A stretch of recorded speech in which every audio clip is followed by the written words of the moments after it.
नमस्कार, स्वागतम। आज का अंक समर्पित रहेगा वायु तत्व के ऊपर। वायु तत्व का किस प्रकार से ध्यान करें जिससे कि हमें हमारा संतुलन वायु तत्व से स्थापित हो जाए। और एक बार ये संतुलन स्थापित हुआ तो जैसा कि जानते हैं पंच तत्वों से ये सृष्टि बनी है। पांच तत्वों में से एक तत्व से भी यदि हमारा संतुलन स्थापित हो गया, आज हम चर्चा वायु तत्व की करेंगे, धीरे धीरे हमें सारे तत्वों से संतुलन स्थापित करना होगा। यदि पांचों तत्वों से हमारा संतुलन स्थापित हो गया तो न सिर्फ हमें विशिष्ट प्रकार की सिद्धियां प्राप्त होंगी, अपितु हमारा शरीर और हमारा मन सदा निरोग रहेगा। यानी आनंद और आरोग्यता ये दोनों हमारे साथ रहेंगे हमेशा हमेशा। तो आज का अंक समर्पित रहेगा वायु तत्व के ध्यान के ऊपर।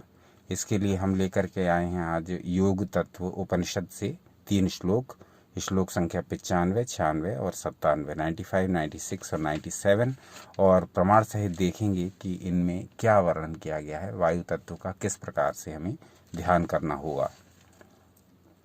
तो सबसे पहले श्लोक संख्या 95 पर आते हैं और देखते हैं यहाँ हमें क्या निर्देश दिए गए हैं। तो कहा गया, वायु षट्कोणकं कृष्णं यकाराक्षर भासुरम मारुतं मरुतां स्थाने यकाराक्षर भासुरम। ये 95 श्लोक है, 95। और इसमें जो वर्णित किया गया है, जो हमारे लिए इसमें निर्देश दिए गए हैं, उन पर ध्यान दे लेते हैं। तो कहा गया, पहले ये देख लें कि हम किस पोजीशन में बैठे हैं। ध्यान हमें करना है वायु तत्व का। तो ध्यान कैसे करेंगे? पोस्चर सीधा करिए, स्पाइन को सीधा रखिए, गर्दन कंधे सीधे रखिए, परंतु तनाव रहित। किसी भी प्रकार की बॉडी में तनाव की स्थिति ना हो, बिल्कुल स्ट्रेट बैठिए पर बॉडी को लूज छोड़ते हुए। स्पाइन सीधी, गर्दन सीधी, कंधे सीधे। अब आप तैयार हैं ध्यान के लिए। बस मन को थोड़ा और तैयार कर लीजिए। सांसों पर ध्यान लगाइए, सांसों के आने जाने पर ध्यान लगाइए। जब थोड़ी देर ये कर लेंगे तो मन अपने आप शांत हो जाएगा, सांसों की गति लय में आ जाएगी। तो श्लोक संख्या 95 के अनुसार अब हम ध्यान करने के लिए तैयार हो गए हैं। तो अब हम ध्यान कैसे करेंगे, इसका वर्णन इन 3 श्लोकों में है। तीनों को समझ लेते हैं, तत्पश्चात उसी प्रकार से नित्य प्रति ध्यान करेंगे तो वायु तत्व हमारे बैलेंस में आ जाएंगे। वायु तत्व हमारे बैलेंस में होगा, वायु तत्व से हम हार्मोनाइज हो जाएंगे और ये वायु तत्व हमारे शरीर के अनेक दोषों को दूर करेगा। तो कहा गया, हृदय क्षेत्र से भ्रकुटियों तक का स्थान वायु का क्षेत्र कहा जाता है। यानी हमारा जो हार्ट है, यहाँ से लेकर के और हमारी ये जो भ्रकुटियाँ हैं, यानी हमारी जो दोनों भौहें हैं आँख के ऊपर, यहाँ तक का स्थान, हार्ट से लेकर के भौहों तक का स्थान, ये पूरा का पूरा आता है वायु के अंडर में, वायु क्षेत्र के अंतर्गत आता है। तो ये जब हम इसको दर्शाते हैं तत्व को एक प्रतीक से, एक चिन्ह से जब दर्शाएंगे तो इसको किससे दर्शाएंगे? षटकोण से। 6 कोणों वाला ये प्रतीक चिन्ह है इस तत्व का, वायु तत्व का। वायु तत्व का प्रतीक चिन्ह है षटकोण। तो ये षटकोण के आकार वाला कृष्ण वर्ण से युक्त है, यानी ये काले रंग का माना गया है वायु तत्व। और यह अक्षर वाला होता है, इसका जो बीज मंत्र है वो यह है। तो ये तो हमें जानकारी हुई योग के हिसाब से वायु तत्व की। अब हम थोड़ा और विस्तार में चलेंगे और श्लोक संख्या 96 पर पहुंचेंगे और देखेंगे कि वहां हमें क्या निर्देशित किया गया है। धारये तत्त सर्वज्ञ मीश्वरम विश्वतोमुखम धारयेत पन्न घटिका। हाँ, यहाँ थोड़ा उच्चारण गलत हो गया। धारयेत पंच घटिका वायुवद्वो मगो भवेत। ये 96वां श्लोक है, 96। और इसमें जो वर्णन किया गया वो है, मरु स्थान पर यकार होता है, यहाँ यह अक्षर के सहित विश्वतोमुख सर्वज्ञ ईश्वर का सतत चिंतन करना चाहिए। तो इसका ध्यान हमें कैसे करना है? जैसे कि आपने अभी इससे पहले 3 तत्वों के वीडियोस देखे हैं, जिसमें अग्नि तत्व है, जिसमें पृथ्वी तत्व है और जिसमें जल तत्व है। ये 3 तत्वों की वीडियो आपने इससे पहले देख लिए हैं। उसी प्रकार से आपको ध्यान करना है जो उन वीडियोस में बताया गया है। अब हर तत्व का ध्यान अलग होता है, तो वायु तत्व का जो ध्यान है वो हमको य अक्षर से करना है। तो जब हम श्वासों को भीतर ले रहे हैं तब हमें य की भावना करनी है और यहाँ हमें निराकार ईश्वर का चिंतन करना है। यहाँ पर कई पाठों में कन्फ्यूज़न है। कुछ लोग ईश्वर के विश्व रूप की कल्पना इसमें बताते हैं, कुछ निराकार ईश्वर की, और कुछ पवन पुत्र हनुमान की भी कल्पना इसमें बताते हैं वायु के ध्यान में, वायु तत्व के ध्यान में। तो जैसा जिसकी श्रद्धा और रुचि हो उसके अनुसार इन तीनों में से किसी एक रूप का ध्यान यह अक्षर के साथ कर सकते हैं, या तो ईश्वर के निराकार रूप का, या उनके विश्वमुख, या उनके विश्व रूप का, या उनके हनुमान रूप का। इनमें से तीनों में से किसी एक रूप का ध्यान वायु तत्व के ध्यान करते समय कर सकते हैं। तो ये श्लोक 96 का भावार्थ था। अब आते हैं श्लोक संख्या 97 पर और देखते हैं इसमें हमें क्या निर्देश दिए गए हैं। श्लोक संख्या 96 है। मरणं न तु वायुश्च भयं भवति योगिनः आभ्रूमध्यातु मूर्धान्त माकाशस्थानमुच्यते। अब देखते हैं इसका क्या अर्थ निकलता है। अब यहाँ कहा गया इस तरह से 5 घटी अर्थात लगभग 2 घंटे तक उन विश्व तोमुख भगवान का ध्यान करने से योगी वायु के सदृश आकाश में गमन करने की शक्ति वाला हो जाता है। इसका क्या अर्थ है? जैसे वायु नीचे धरती के निचले हिस्से से लेकर ऊपर तक आकाश तक गमन कर सकती है, उसी प्रकार से जिस योगी के, जिस साधक के अधिकार में वायु तत्व आ गया, ऐसा व्यक्ति आकाश गमन की क्षमता प्राप्त कर लेता है, क्योंकि वायु का यही गुण है। वायु नीचे भी चल सकती है, वायु ऊपर भी चल सकती है, वायु पृथ्वी पर भी चल सकती है, वायु पृथ्वी के ऊपर भी चल सकती है, आकाश तक भी जा सकती है। तो ऐसा वायु का गुण वायु की साधना करने वाले, वायु के तत्व को जानने वाले के लिए सहज ही उपलब्ध हो जाता है। तो आकाश गमन की शक्ति कोई चमत्कार नहीं। वायु तत्व जब हमारे अधिकार में होगा या हम वायु तत्व के साथ सामंजस्य बिठा चुके होंगे, तो ये वायु तत्व का गुण है कि वो नीचे से ऊपर तक आसानी से गमन कर सकती है। उसी प्रकार से हमारा शरीर भी जब वायु तत्व के साथ एकाकार हो जाता है, तब हम भी नीचे और ऊपर दोनों स्थानों पर गमन करने में समर्थ होंगे। आगे कहा गया, उस योगी को वायु से किसी भी प्रकार का भय नहीं रहता तथा वह वायु द्वारा मृत्यु को भी प्राप्त नहीं होता। कहने का अर्थ यह है कि वायु तत्व की साधना करते करते, वायु तत्व से एकाकार होते होते, वायु तत्व में लीन होते होते उस योगी, उस साधक के अंदर ऐसी शक्ति उत्पन्न हो जाती है कि वो वायु तत्व उसके साथ हार्मोनी में आ जाता है। फिर वो वायु तत्व उसे किसी भी प्रकार की हानि नहीं पहुंचा सकता। वायु तत्व और साधक ये दोनों एक ही हो जाते हैं और फिर वायु तत्व उसके लिए केवल शुभ ही शुभ कर्मों का संपादन करने वाला हो जाता है, चाहे वो उसके शरीर और मन के रोगों को दूर करना हो या साधक को वायु से संबंधित किसी भी प्रकार का संबंध स्थापित करना हो। दोनों ही स्थितियों में वायु उसके लिए सुखकारक ही सिद्ध होता है, मात्र सुखकारक।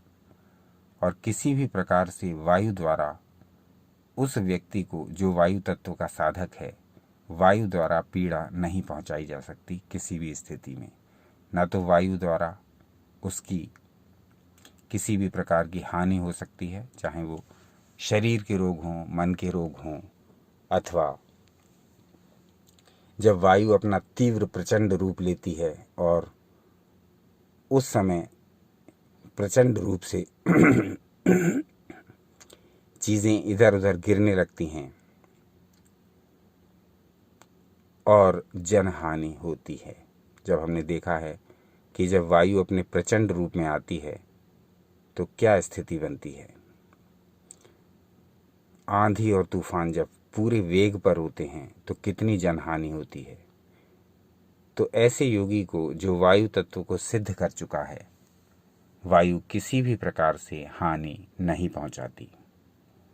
तो इस प्रकार का ध्यान आपको करना है, वायु तत्व का ध्यान आपको करना है, यह शब्द के साथ और ईश्वर के रूप के साथ। ये रूप कौन कौन से हैं? 3 प्रकार के हैं, ये आपको बता दिए हैं। इस प्रकार से वायु तत्व का ध्यान आपको नित्य प्रति करना है। डेली इस प्रकार का ध्यान करिए, निश्चित ही दीर्घ काल तक आपके अभ्यास के पश्चात आपकी श्रद्धा और विश्वास के अनुरूप ही आपको शीघ्रातिशीघ्र फल प्राप्त होगा। वायु तत्व हमारे आपके अधिकार में होगा। अधिकार में कहना उचित नहीं, क्योंकि तत्व किसी के अधिकार में नहीं होते। तत्व पूरे ब्रह्मांड को बनाते हैं, चलाते हैं। इसलिए कहना ये उचित होगा कि हम वायु तत्व के साथ एकाकार होंगे, वायु तत्व के साथ सामंजस्य बैठाएंगे, वायु तत्व हमारे लिए बैलेंस में होगा। तो ये कहना अधिक उचित है। वायु तत्व या कोई भी तत्व हमारे अधिकार में न तो हो सकता है और न ही हमारी सामर्थ्य है कि हम किसी तत्व को अपने अधिकार में कर लें। तो आपके लिए वायु तत्व के ध्यान से संबंधित कुछ सामग्री जो जुटाई है वो आज के अंक में पूरी की पूरी प्रस्तुत करने का प्रयास किया जा रहा है। ये अलग बात है कि इसमें कमी अवश्य रह जाएगी, वो आप अपने कमेंट्स द्वारा हमें अवश्य बताइए क्या रह गया है वायु तत्व के ध्यान के विषय में, और क्या क्या बातें और बताई जा सकती थी इस वीडियो में। वो सारी बातें आप हमें कमेंट में बताइए, जिससे कि उन कमियों को दूर करके वायु तत्व या अन्य तत्वों के विषय में जो छूट गया हो उन सबको कवर करके दूसरे वीडियोस बना करके आपके समक्ष वो सारी जानकारी शेयर कर सकें। यहाँ जितना संभव हुआ, जितना समय था, जितनी कैपेसिटी थी, जितनी योग्यता थी, उस हिसाब से आपके लिए वायु तत्व के ध्यान के विषय में जो मैटर, जितना स्क्रिप्ट बना सकते थे उतना बना करके आपके समक्ष प्रस्तुत किया है। इसमें कुछ और बातें जोड़ दें। वायु तत्व का बहुत महत्व है हमारे लिए। हमारी पूरी की पूरी सांस लेने की प्रणाली वायु तत्व पर ही तो आधारित है। बाकी तत्व कम ज़्यादा हों तो कुछ समय के लिए चल जाता है, परंतु वायु तत्व ऐसा है कि ये तो हमारे प्राण ही हर लेगा यदि हम कुछ समय तक इस तत्व से दूरी बनाएं। इस बात को आप स्वयं अनुभव करते होंगे। थोड़ी देर हमें सांस ना आए तो हमारा क्या हाल हो जाएगा, आप स्वयं सोचिए। तो वायु तत्व अपने आप में बहुत महत्वपूर्ण है जीवित रहने के लिए। महत्वपूर्ण प्रत्येक तत्व है, परंतु वायु तत्व के बिना कुछ समय बिताना भी मुश्किल हो जाता है। प्राणों का ही हरण हो जाता है यदि वायु तत्व समुचित मात्रा में समुचित समय तक न मिले। तो हमारी पूरी श्वास प्रणाली के लिए कोई तत्व उत्तरदायी है तो ये वायु तत्व ही है। इसके अतिरिक्त हमारा जो डाइजेशन होता है, जो भी हम खाना खाते हैं, जो भी भोजन हम करते हैं, उसमें जो दहन क्रिया होती है, भोजन के टुकड़े होने की क्रिया, भोजन के पचने की क्रिया, वो भी सब वायु के संपर्क से ही संभव हो पाती है। इसके अतिरिक्त हमारे रक्त का जो संचार है वो भी वायु के द्वारा ही गति पाता है। अगर वायु वहाँ गति ना करे तो रक्त को ऊपर से नीचे प्रत्येक अंग में भेजना असंभव हो जाएगा। तो परिसंचरण तंत्र या सर्कुलेशन सिस्टम में भी वायु अपनी महत्वपूर्ण भूमिका निभाता है। हमारी जो शरीर के बहुत सारे अंग हैं ये वायु द्वारा ही कार्य कर पाते हैं। वायु तत्व द्वारा ही इनका कार्य संपादित हो सकता है। जैसे हमारी नाक है, हमारा गला है, हमारा स्वरयंत्र है, हमारी श्वास नलिका है, हमारी श्वास वाहिनी है, हमारे फेफड़े हैं और हमारा वक्षस्थल है, सीना। तो ये हमारा ये जो पूरा एरिया है, जैसे वायु तत्व का स्थान हार्ट से लेकर के भ्रकुटियों तक बताया गया है, तो ये पूरा एरिया ये वायु तत्व के ही अधिकार में आता है, जहाँ से हमारी पूरी श्वसन प्रणाली, हमारा पूरा रेस्पिरेटरी सिस्टम संचालित होता है, वो सारा का सारा वायु तत्व के ही अधीन होता है। वायु चिकित्सा भी की जाती है, प्राकृतिक चिकित्सा का एक भाग है वायु चिकित्सा भी। वायु चिकित्सा मानव शरीर में सकारात्मक ऊर्जा प्राप्त करने में महत्वपूर्ण भूमिका निभाती है और शरीर में प्राकृतिक शक्ति को पुनर्स्थापित करती है। ये तो हम सभी जानते हैं कि जब हम प्राणायाम करते हैं तो उस प्राणायाम के कितने लाभ हमें प्राप्त होते हैं। हमारे शरीर के बहुत से रोग इन अलग अलग प्राणायामों के करने से दूर हो जाते हैं। करोड़ों अरबों लोग अपनी दिनचर्या में प्राणायाम को सम्मिलित कर चुके हैं और वो वायु तत्व का ही प्रताप है। उस प्राणायाम की सफलता वायु तत्व के बैलेंस से ही संभव है। तो ये वायु तत्व हमारी प्रत्येक रग रग में समाहित है। हमारे प्रत्येक कार्य में इस वायु तत्व का असीम योगदान है। हम दिन रात जो प्राणायाम करते हैं वो वायु तत्व के ही प्रभाव से सफल हो सकता है, क्योंकि वायु को ही हम भीतर लेते और वायु को ही बाहर छोड़ते हैं। ये वायु प्राणदायी ऊर्जा ऑक्सीजन के कणों को हमारे भीतर ला करके हमारे रक्त में मिलाती है और यही वायु हमारे शरीर से टॉक्सिन्स को, हमारी विषैली गैसों को, वायु में जो सम्मिलित दूषित पदार्थ हैं उन सब को हमारी श्वास के द्वारा बाहर भी करती है। तो वायु तत्व का अत्यधिक महत्व है हमारे लिए। वायु तत्व के बिना जीवन संभव ही नहीं है। वैसे किसी भी तत्व के बिना जीवन संभव नहीं है। ये पांचों तत्व मिलकर ही इस पूरे ब्रह्मांड को रचते हैं, पालते हैं और तत्पश्चात उन्हीं में ये संसार और हम सब उन्हीं तत्वों में विलीन हो जाते हैं। फिर हमारा रूपांतरण होता है और फिर हम दूसरे अन्य रूपों में प्रकट होते हैं। तो ये पांचों तत्व इतने महत्वपूर्ण हैं कि ब्रह्मांड का प्रत्येक कार्य इन पांचों तत्वों के अंडर में आता है। बस हमें आवश्यकता है कि इन पांचों तत्वों को समझें, इन पांचों तत्वों की कार्य प्रणाली को समझें, इन पांचों तत्वों के साथ बैलेंस बिठाएं, इन पांचों तत्वों के साथ एकाकार हों। तब ये पांचों तत्व हमारे लिए असीम सुखदायक होकर के हमें प्रत्येक वस्तु, ब्रह्मांड की प्रत्येक वस्तु प्रदान करेंगे। बस आपको पता होना चाहिए कि ये पांचों तत्व किस किस स्थान पर क्या क्या कार्य कर रहे हैं, हमारे शरीर में ये कैसे कार्य कर रहे हैं, ब्रह्मांड में ये कैसे कार्य कर रहे हैं। ये सारी बातें यदि हम नित्य प्रति मनन, विचार, पठन, अभ्यास ये सब करते रहें तो हमको ज्ञात होता जाएगा। हम अपने आसपास ही देखें, जो हमारी थोड़ी दूर भी अगर कहीं पौधा कोई दिखाई दे रहा है उसी को देखें, वो भी तो पांच तत्वों से बना है और वो हर तत्व का मेल है पूरा पौधा।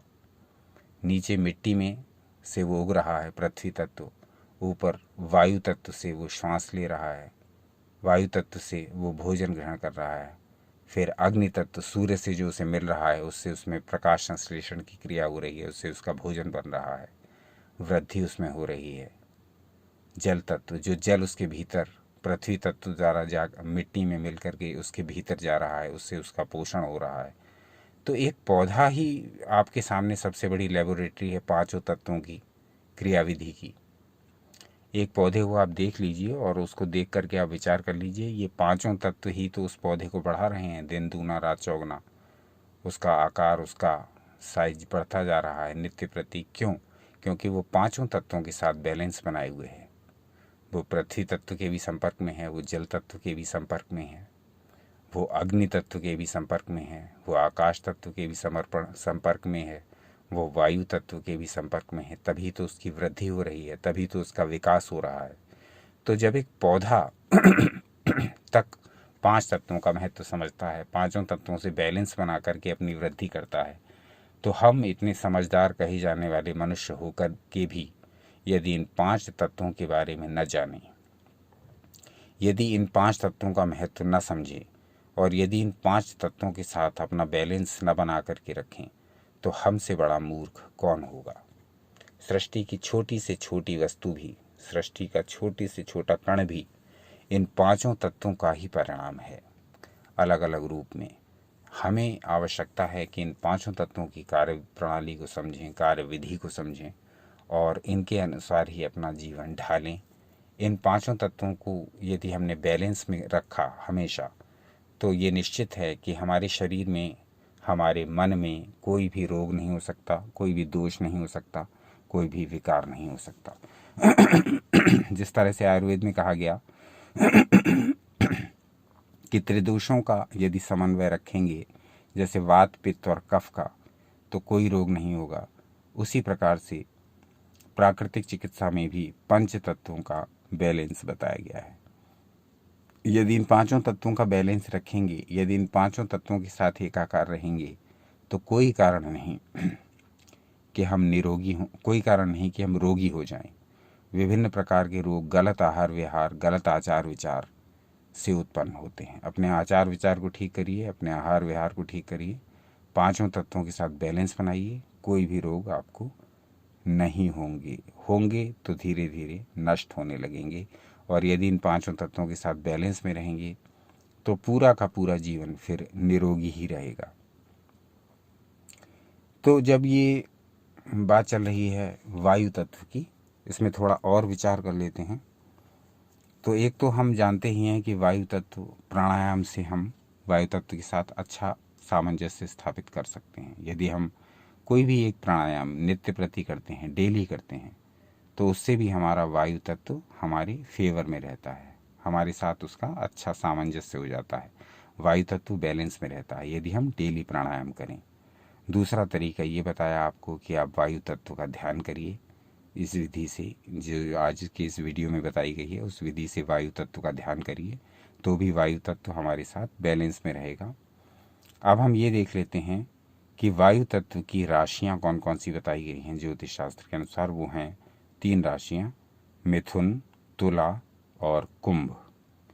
ये 3 राशियां, मिथुन, तुला और कुंभ, ये तीनों की तीनों वायु तत्व की राशियां बताई गई हैं। और वायु तत्व के जो देवता बताए गए हैं उनमें अलग अलग ग्रंथों में अलग अलग वर्णन मिलता है, लेकिन कुछ ग्रंथों में विष्णु को, श्री नारायण को इसका देवता माना गया है, और कहीं कहीं हनुमान जी का भी वर्णन मिलता है वायु तत्व के देवता के रूप में।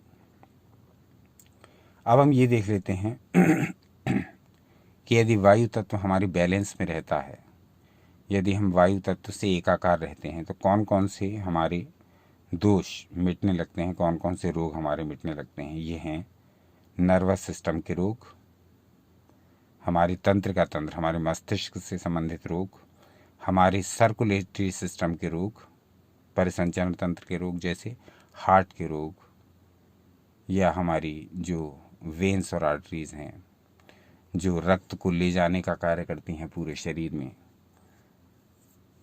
वो भी इससे स्वस्थ रहती हैं वायु तत्व के बैलेंस से। तो हमारे हार्ट के लिए भी बड़ा उपयोगी है ये वायु तत्व का ध्यान, हमारे ब्रेन के लिए भी बड़ा उपयोगी है।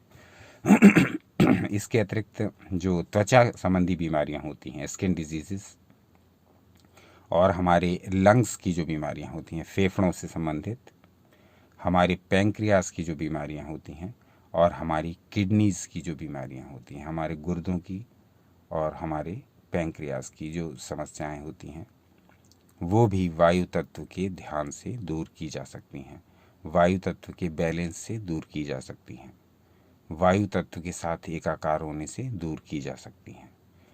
तो वायु तत्व के विषय में वैसे तो बहुत कुछ कहा जा सकता है, परंतु आज का जो हमारा विषय है वो है वायु तत्व का ध्यान कैसे करें और इस तत्व के ध्यान से हमें क्या क्या लाभ होंगे।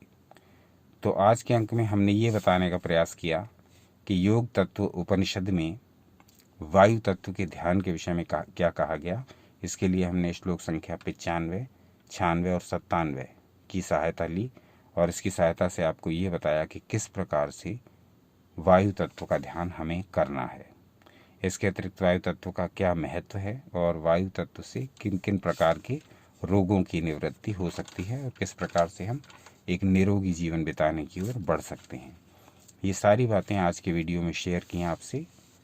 अब जो ये तत्वों की जो चर्चा चल रही है, इसमें पृथ्वी तत्व हो गया है, इसमें जल तत्व हो गया है, इसमें वायु तत्व हो गया है, इसमें अग्नि तत्व हो गया है। अब इसमें एक तत्व और बचा है और वो है आकाश तत्व। आकाश तत्व की चर्चा कल के अंक में करेंगे और विस्तार से जानेंगे कि आकाश तत्व का ध्यान किस प्रकार किया जा सकता है, आकाश तत्व के देवता कौन है, आकाश तत्व के ध्यान से हमारे किन किन रोगों की निवृत्ति होगी, किस किस प्रकार के हमको लाभ अतिरिक्त रूप से प्राप्त होंगे शरीर और मन को निरोग रखने के अतिरिक्त। ये सारी चर्चा करेंगे हम कल के अंक में, जिसमें हम विस्तार से वर्णन करेंगे आकाश तत्व के ध्यान का। तो आज का अंक समर्पित था वायु तत्व के ध्यान पर। आज का अंक कैसा लगा ये बताना ना भूलें। आज के अंक में क्या आपको अच्छा लगा ये बताना ना भूलें, और आज के अंक में क्या कमियां रह गईं ये बताना भी न भूलें। जो कुछ कवर होने से रह गया हो ये बता दें स्पष्ट टिप्पणी करके, जिससे कि आगे के अंकों में जब भी हम तत्वों के ध्यान पर वीडियो बनाएंगे, आगे के अंकों में इन सारी बातों को कवर करेंगे। जो भी कुछ छूट गया है, जो भी कुछ अधूरा रह गया है, वो सारी बातें आपके साथ फिर से शेयर करेंगे। तो देखते रहिए आपका अपना चैनल यू एंड योगा। अपना अनमोल समय हमें देने के लिए बहुत बहुत धन्यवाद। एक बात के लिए और धन्यवाद कि आप निरंतर सब्सक्राइब करते जा रहे हैं। अब सब्सक्राइबर्स की संख्या इस वीडियो के बनने तक 4,928 को भी पार कर चुकी है और ये तेज़ी से 5,000 सब्सक्राइबर्स की तरफ बढ़ रही है। तो ये संभव ही नहीं था आपके सहयोग, आपके प्रेम, आपके मार्गदर्शन के बिना। तो इसी तरह से बने रहिए हमारे साथ, देखते रहिए आपका अपना चैनल यू एंड योगा। अपना अनमोल समय देने के लिए बहुत बहुत धन्यवाद। सनातन शास्त्रों से जुड़े रहें, सदा आनंदित रहें।